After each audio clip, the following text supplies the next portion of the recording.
14 centimetre भुजा वाले ठोस लकड़ी के घन को छीलकर एक महत्तम गोला बनाया जाता है। छिली हुई लकड़ी का आयतन ज्ञात कीजिए। ये क्वेश्चन है, चलो इसको सॉल्व करते हैं। देखते हैं, कह रहा है कि एक घन है जिसकी साइड जो है 14 सेंटीमीटर दी हुई है।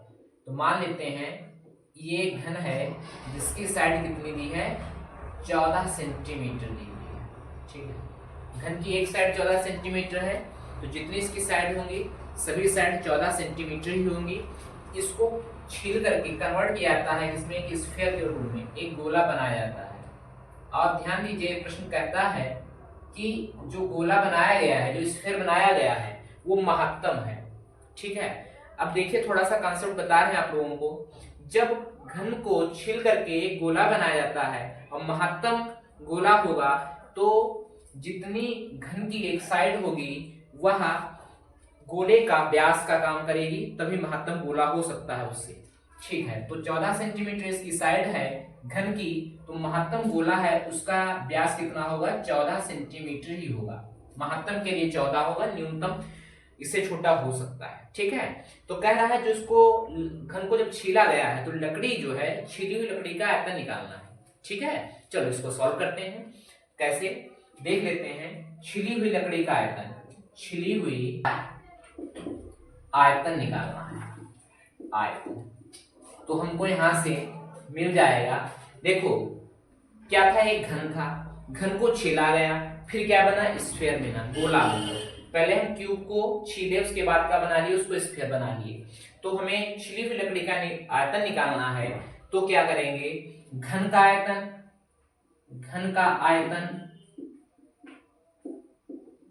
माइनस का गोले का आयतन, जो गोला बनाया गया उसका आयतन।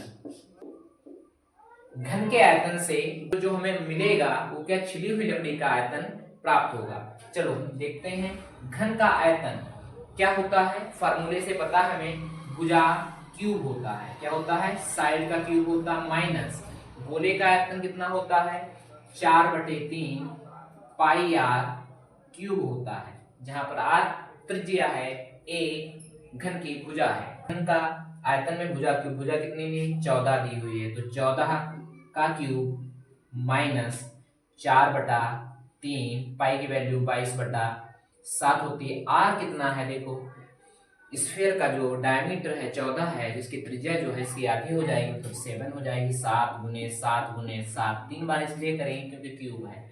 7 से 7 कैंसिल आउट हो जाएगा। देखिए 14 का क्यूब होता है 2744। ठीक है, माइनस 22/88 गुने 7 7 49 होता है, डिवाइड बाई 3, भाग करेंगे 3 से। चलो इसको गुणा करते हैं हम लोग। 2744 माइनस 88 की गुणा करेंगे 49 से, कितना आएगा, देखो यहाँ पर 88 गुने 49, 9 3 रहेगा, 2 9 2 11 का 1 हंसलाए 1, 9 3 12, 1 13 का 3 हंसलाए 1, 4312 आएगा। 4312 आएगा, 4312 आया, डिवाइड बाई 3 करना है। देखिए ध्यान से, 4312 को यदि 3 से भाग करें तो कितना आएगा, 4312 को भाग करें 3 से, 3 एकम 3, 3 यहाँ हो जाएगा, कॉमन लेंगे, 10 से 3 जाएगा 7, 0.3, 3 13 से 7 जाएगा 6, 7 6 13, यहाँ 3 से 3 गया 0, यहाँ 4 से 3, कितना आएगा, 1306, 1306 कितना आएगा, 1306.7 सेंटीमीटर क्यूब। यही आपका आंसर।